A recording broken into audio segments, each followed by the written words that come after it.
Dear first class students, welcome in Durga internet college Jawaharlal colony रवली।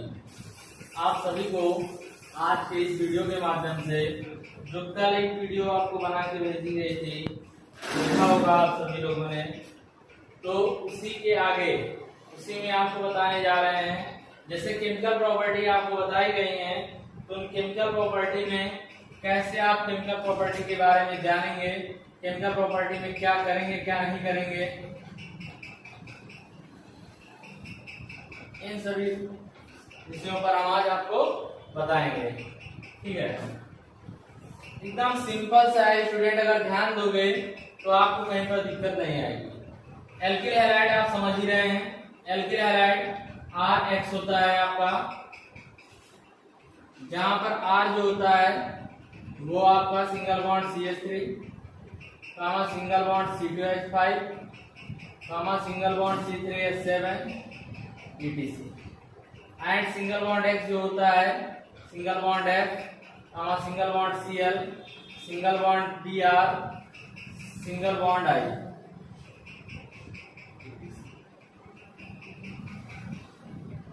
तो student ये है आपका, ये आपका एल्किल समूह होता है, ये हैलाइड होते हैं, एल्किल हैलाइड, और इस तरीके से ये हैं। तो आपको आज जो है, अभी तक क्या था, इससे पहले जो आप पढ़े हैं उसमें ये बताया गया था कि एल्किल हैलाइड कैसे बनाया जाता है, और आज जो बताने जा रहे हैं वो है कि एल्किल हैलाइड से हम कोई अदर कंपाउंड कैसे बनाते हैं। एल्किल हैलाइड से कोई अदर कंपाउंड कैसे बनाते हैं, चलिए ध्यान दीजिएगा। Number 1, suppose that alkyl halide की अभिक्रिया हम सोडियम हाइड्रोक्साइड या धातु हाइड्रोक्साइड सोडियम हाइड्रोक्साइड के साथ कराते हैं। एल्किल हैलाइड की अभिक्रिया सोडियम हाइड्रोक्साइड के साथ कराते हैं। एक बात और यहाँ पर ध्यान दीजिएगा, जब हम एल्किल हैलाइड की बात करते हैं तो इसके साथ में चाहे जो कंपाउंड लेंगे, हम इसकी बात नहीं कर रहे हैं, किसी भी कंपाउंड की बात कर रहे हैं। यहाँ पर किसी भी कंपाउंड, कोई भी कंपाउंड, जैसे एनी वन कंपाउंड, यहाँ पर कैसा भी कंपाउंड हम ले रहे हैं, उस कंपाउंड के साथ में अगर इसकी हम रिएक्शन करवा रहे होंगे, इसकी हम अभिक्रिया करा रहे होंगे, तो सबसे पहले फर्स्ट हमें ये देखना है कि जो हमारा रिएक्टेंट है, जो हमारा रिएक्टेंट कंपाउंड है, वो कंपाउंड धातु है उसमें प्रेजेंट या नहीं। अगर धातु प्रेजेंट है स्टूडेंट, तो सबसे पहले उससे धातु के रूप में हैलाइड, धातु हैलाइड बाहर निकल जाएगा। तो जैसे यहाँ पर सोडियम है, धातु है, X से बाहर हो जाएगा, तो धातु हैलाइड आपका बाहर हो गई, धातु हैलाइड आपका क्या हो गया, बाहर हो गया। और फिर आपका R single bond H, alcohol बना या नहीं बना, एल्किल एल्कोहल प्राप्त होता है या मोनोहाइड्रिक एल्कोहल प्राप्त होता है। जब किसी भी प्रकार के किसी एल्किल हैलाइड की अभिक्रिया हम धातु हाइड्रोक्साइड के साथ में कराते हैं तो एल्कोहल प्राप्त होते हैं और धातु हैलाइड बाहर निकल जाते हैं। सपोज दैट आपने कहा कि एथिल क्लोराइड है, एथिल क्लोराइड की अभिक्रिया हम सोडियम हाइड्रोक्साइड के साथ कराएंगे, तो आपका एथिल एल्कोहल प्राप्त हो जाएगा और सोडियम क्लोराइड बाहर निकल जाएगा, सोडियम क्लोराइड बाहर निकल जाएगा। नेक्स्ट रिएक्शन स्टूडेंट, कंडीशंस होती हैं कुछ, उस कंडीशन के अकॉर्डिंग यहाँ पर वर्कआउट करना है आपको। मान लेते हैं सपोज दैट आपका एल्किल हैलाइड है और एल्किल हैलाइड की अभिक्रिया में पोटेशियम हाइड्रोक्साइड के जली विलयन, कैसा, वाटर, W मतलब यहाँ पर जली सॉल्यूशन होगा, ठीक है, जली विलयन के साथ करा देते हैं, जली विलयन के साथ करा देते हैं। तो स्टूडेंट एक बात यहाँ पर ध्यान देना है आपको, जब इसके साथ जली विलयन के साथ अभिक्रिया कराई जाती है तो ये आपका क्या प्राप्त हो जाता है, यहाँ से इससे प्राप्त होता है आपका alkyl alcohol, R single bond OH plus KX, okay. लेकिन इसकी टर्म ऑफ कंडीशन दो हैं। अगर किसी भी एल्किल हैलाइड की अपक्रिया हम अल्कोहलिक पोटेशियम हाइड्रोक्साइड के साथ करा देते हैं, अल्कोहलिक पोटेशियम हाइड्रोक्साइड के साथ करा देते हैं स्टूडेंट, अल्कोहलिक पोटेशियम हाइड्रोक्साइड के साथ करा देते हैं, तो वहां पर एल्कीन प्राप्त होता है। क्या प्राप्त होता है? एल्कीन प्राप्त होता है। और हाइड्रोजन हैलाइड के रूप में बाहर निकल जाता है। एक हाइड्रोजन यहाँ से रिमूव हो रहा है ना, आपका हाइड्रोजन हैलाइड आपका बाहर निकल जाता है। ठीक है, इस प्रकार से स्टूडेंट आप यहाँ पर एक चीज ध्यान दे रहे हैं कि यानी कि जब कभी भी इसमें से कोई भी यहाँ पर आपका कैसा भी आपका एल्किल हैलाइड है, उसकी अपक्रिया पोटेशियम हाइड्रोक्साइड के अल्कोहलिक विलयन के साथ कराते हैं, पोटेशियम हाइड्रोक्साइड के अल्कोहलिक विलयन के साथ कराते हैं, तो वहां पर स्टूडेंट आपको एक बात का ध्यान देना है कि सदैव के लिए आपका क्या निकलेगा? पहला तो आपका एल्कीन बन जाएगा और दूसरा आपका धातु हैलाइड। मैंने आपको पहले ही बताया है कि अगर धातु है तो सबसे पहले हम ये देखेंगे कि धातु हैलाइड निकल जाता है, देन आपका वाटर निकल जाता है, तभी रिएक्शन आपकी बैलेंस हो पाएगी। यहाँ पर क्या निकल जाता है? धातु हैलाइड और वाटर। कैसे? ध्यान दीजिएगा क्योंकि ये आपको समझ में नहीं आई होगी। इसका एग्जांपल एक समझिए। मान लेते सपोज दैट हमने यहाँ पर ले लिया है एथिल ब्रोमाइड। एथिल ब्रोमाइड की अपक्रिया पोटेशियम हाइड्रोक्साइड के साथ करा देते हैं, पोटेशियम हाइड्रोक्साइड के साथ करा देते हैं स्टूडेंट। यहाँ पर प्राप्त होता है CH2 double bond CH2 plus H2O plus KBr plus KBr। ये हो गया स्टूडेंट। यानी कि जब किसी भी हम एल्किल हैलाइड की अपक्रिया धातु हाइड्रोक्साइड के साथ कराएंगे तो आपका वहां पर एल्कोहल बनेगा, लेकिन जब आप बात करेंगे पोटेशियम हाइड्रोक्साइड की, तो पोटेशियम हाइड्रोक्साइड की कंडीशन में ये चीज अलग हो जाती है। वहां पर ये आ जाता है कि जब कभी भी किसी भी प्रकार के एल्किल हैलाइड की अपक्रिया हम धातु या पोटेशियम हाइड्रोक्साइड के जलीय विलयन के साथ कराते हैं, तो आपका वहां पर प्राप्त होता है स्टूडेंट एल्किल एल्कोहल प्राप्त होते हैं, और जब हम उसका एल्कोहलिक विलयन के साथ कराते हैं तो एल्कीन प्राप्त होते हैं। तो स्टूडेंट समझ में आ ही गया है कि जब कभी भी किसी भी एल्किल हैलाइड की अपक्रिया हम यहाँ पर बात करते हैं, किसी भी प्रकार का एल्किल हैलाइड हो और वो धातु हैलाइड के रूप में बाहर निकलेगा, और धातु नहीं है तो हाइड्रोजन हैलाइड के रूप में बाहर निकलेगा। ये कंफर्म है स्टूडेंट, इसमें कोई डाउट नहीं होना चाहिए। अब नेक्स्ट आपका आता है टॉपिक, इसके बाद जो आता है टॉपिक आपके पास वो है धातु एल्कोक्साइड के साथ अपक्रिया। धातु एल्कोक्साइड के साथ अपक्रिया स्टूडेंट, धातु एल्कोक्साइड यहाँ पर कहा गया है वेरी मोस्ट इंपॉर्टेंट रिएक्शन, क्योंकि अभी ईथर पढ़ोगे वहां पर भी ये रिएक्शन आएगी। और इस रासायनिक अपक्रिया को विलियमसन संश्लेषण अपक्रिया भी कहते हैं स्टूडेंट, विलियमसन संश्लेषण अपक्रिया भी कहते हैं। तो यहाँ पर आपका धातु एल्कोक्साइड है, जिसे हम क्या कहते हैं? विलियमसन संश्लेषण अपक्रिया कहते हैं। यानी जब किसी भी एल्किल हैलाइड की अपक्रिया धातु एल्कोक्साइड के साथ शुष्क ईथर ड्राई ईथर की उपस्थिति में कराई जाती है, तो वहां पर क्या प्राप्त होते हैं? डाई एल्किल ईथर प्राप्त होते हैं और धातु हैलाइड बाहर निकल जाते हैं। इस रासायनिक अपक्रिया को विलियमसन संश्लेषण अपक्रिया कहते हैं। जैसे स्टूडेंट ध्यान दीजिएगा, यहाँ पर मान लेते सपोज दैट ये हो गया एथिल ब्रोमाइड की अपक्रिया। जैसे यहाँ पर हमने ले लिया मेथिल,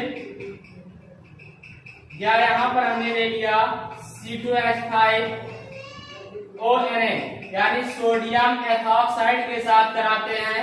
शुष्क ईथर की उपस्थिति में, तो शुष्क ईथर की उपस्थिति में कराएंगे तो स्टूडेंट यहाँ पर प्राप्त जो होगा आपका C2H5 single bond O single bond C2H5 plus NaBr। ये क्या है आपका, यानी जब एथिल ब्रोमाइड की अपक्रिया सोडियम मेथॉक्साइड के साथ शुष्क ईथर की उपस्थिति में कराई जाती है तो डाई एथिल ईथर प्राप्त होता है। डाई एथिल ईथर प्राप्त होता है स्टूडेंट, क्या प्राप्त होता है, डाई एथिल ईथर प्राप्त होता है। इस रासायनिक अपक्रिया को क्या कहते हैं, इस रासायनिक अपक्रिया को विलियमसन संश्लेषण अपक्रिया कहते हैं। इस रासायनिक अपक्रिया को विलियमसन संश्लेषण अपक्रिया कहते हैं। स्टूडेंट समझ में आ गया।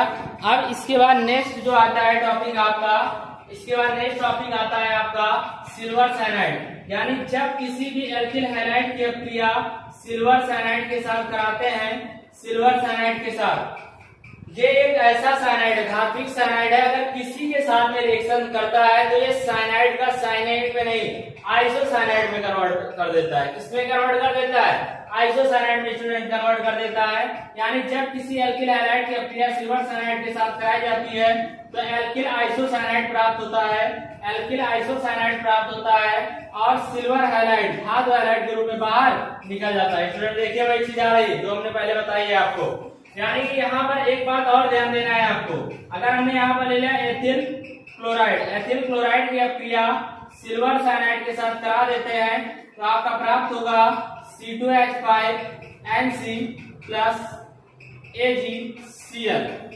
इसी प्रकार next reaction student, alkyl halide की हाइड्रोजन साइनाइड के साथ अपक्रिया, हाइड्रोजन साइनाइड के साथ अपक्रिया कराएंगे। कोई भी एल्किल हैलाइड होगा हाइड्रोजन साइनाइड के साथ क्रिया करेगा, ये हैलाइड इसके साथ निकल जाएगा और आपका एल्किल साइनाइड प्राप्त होता है। क्या प्राप्त होता है स्टूडेंट, एल्किल साइनाइड, और हाइड्रोजन हैलाइड के रूप में ये बाहर निकल जाता है। स्टूडेंट वही बात आई ना, अब हैलाइड नहीं था यहाँ पर, धातु नहीं था तो हाइड्रोजन साथ हैलाइड बाहर निकला कि नहीं हुआ, रिमूव होगा हैलाइड आपका एक प्रकार से। नेक्स्ट आपका स्टूडेंट इसके बाद इसको नोट करेंगे, तब आती है बात इसके बाद कि आप अमोनिया के साथ रिएक्शन कराएंगे। किसके साथ रिएक्शन कराएंगे, अमोनिया के साथ रिएक्शन कराएंगे। चलिए नोट हो गया होगा, चलिए ध्यान देते हैं आगे।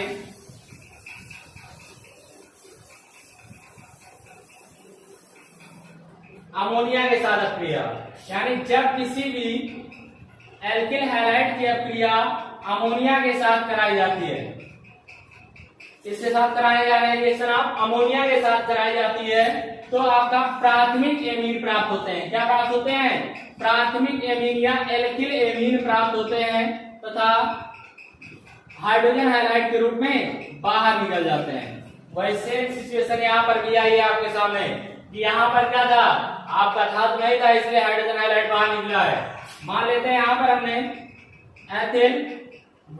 एथिल ब्रोमाइड ले लिया, एथिल ब्रोमाइड की अपक्रिया अमोनिया के साथ करा देते हैं तो प्राप्त होगा ethyl amine plus hydrogen bromide, जो हो गया स्टूडेंट। सपोज दैट आगे नेक्स्ट रिएक्शन है आपके लिए, जब एल्किल हैलाइड की अपक्रिया हम नाइट्रिक अम्ल के साथ कराएंगे। किसके साथ कराएंगे, नाइट्रिक अम्ल के साथ। नाइट्रिक अम्ल का फार्मूला HNO3 होता है स्टूडेंट, क्या होता है HNO3, यानी एल्किल हैलाइड की अपक्रिया नाइट्रिक अम्ल के साथ कराएंगे तो आपका एल्किल नाइट्रेट प्राप्त होगा। क्या प्राप्त होगा, एल्किल नाइट्रेट प्राप्त होगा और हाइड्रोजन हैलाइड बाहर निकल जाता है। जब एल्किल हैलाइड की अपक्रिया नाइट्रिक अम्ल के साथ कराई जाती है तो एल्किल नाइट्रेट प्राप्त होता है और हाइड्रोजन हैलाइड बाहर निकल जाता है। स्टूडेंट इसका नेक्स्ट, जैसे मान लीजिए सपोज दैट यहाँ पर हमने ले लिया C2H5Cl और इसकी अपक्रिया में HNO3 के साथ करा दिया है तो आपका प्राप्त होगा C2H5NO3 प्लस HCl, ये हो गया स्टूडेंट।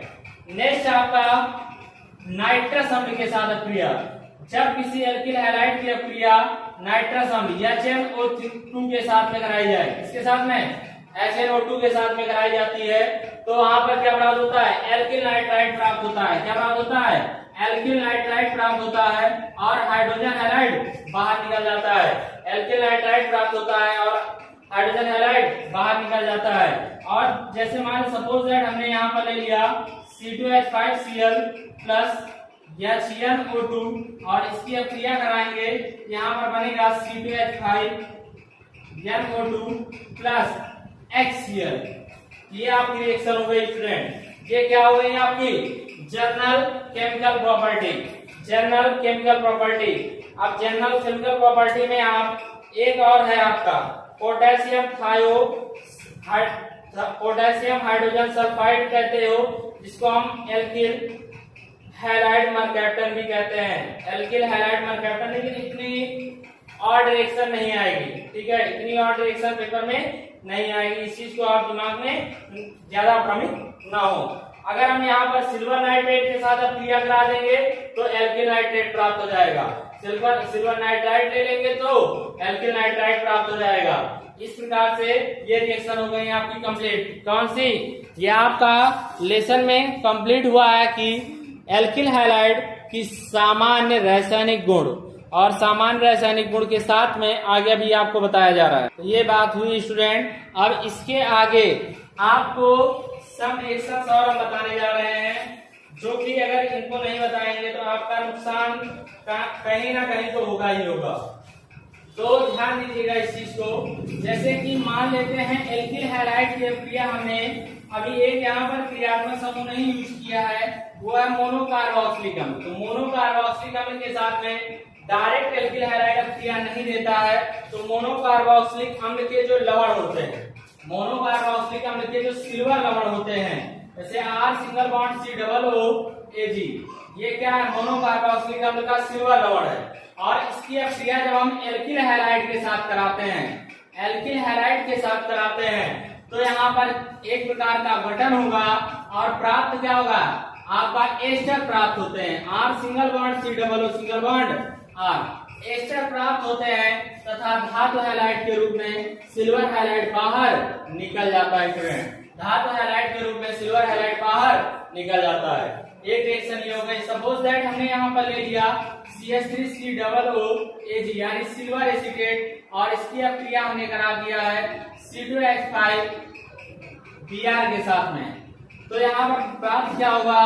CH3COOAG के स्थान पर C2H5 प्लस AgBr। यानी जब सिल्वर एसीटेट की क्रिया एथिल ब्रोमाइड के साथ कराई जाती है तो एथिल एसीटेट एस्टर के रूप में प्राप्त होता है। एथिल एसीटेट एस्टर के रूप में प्राप्त होता है। नेक्स्ट स्टूडेंट आपका है एल्किल हैलाइड की सोडियम धातु के साथ क्रिया। एल्किल हैलाइड की सोडियम धातु के साथ क्रिया जब किसी भी दो समान एल्किल हैलाइडों की क्रिया सोडियम धातु के साथ ईथर की उपस्थिति में कराई जाती है, तो धातु हैलाइड के रूप में बाहर निकल जाता है। हैलाइड जो होते हैं धातु हैलाइड के रूप में बाहर निकल जाता है और एल्केन या उच्च एल्केन प्राप्त होते हैं। ये क्या है? एल्केन है। एल्केन या उच्च एल्केन प्राप्त होते हैं। इस रासायनिक क्रिया को ऊर्जा क्रिया कहते हैं स्टूडेंट। क्या कहते हैं?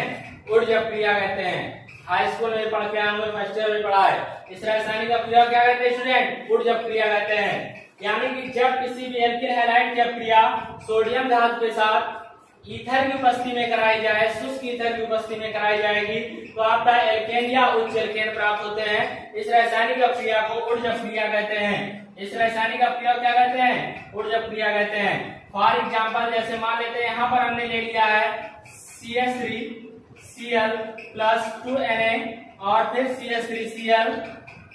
तो अब ये CH3Cl इसके साथ में ऐसे योग करके ये बाहर निकल जाएगा और बनाएगा आपके साथ ड्राई RCOR की प्रेजेंटेशन में CH3 single bond CH3 plus 2NaCl। ये क्या हो गया?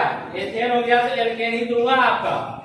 अब एक लास्ट रिएक्शन स्टूडेंट बची है, इसके बाद आपका ये टॉपिक फिनिश हो जाएगा। ये लास्ट रिएक्शन है आपका एल्किल हैलाइड की मैग्नीशियम धातु के साथ क्रिया। मैग्नीशियम धातु के साथ क्रिया Mg के साथ क्रिया, मैग्नीशियम धातु के साथ क्रिया। तो जब कभी भी हम किसी एल्किल हैलाइड को मैग्नीशियम धातु के साथ क्रिया कराते हैं तो एल्किल मैग्नीशियम हैलाइड प्राप्त होता है। एल्किल मैग्नीशियम हैलाइड प्राप्त होता है जिसे हम ग्रिग्नार्ड अभिकर्मक कहते हैं, ग्रिग्नार्ड रेजेंट कहते हैं, ग्रिग्नार्ड अभिकर्मक कहते हैं। क्या कहते हैं स्टूडेंट? ग्रिग्नार्ड अभिकर्मक कहते हैं। बस आज के लिए इतना ही। It's sufficient today. और उम्मीद करते हैं आप सभी को ये समझ में आया होगा। वीडियो को अधिक से अधिक शेयर करें, लाइक करें और चैनल को सब्सक्राइब करें जिससे आपको और अच्छा मिले, बेहतर। Thank you class.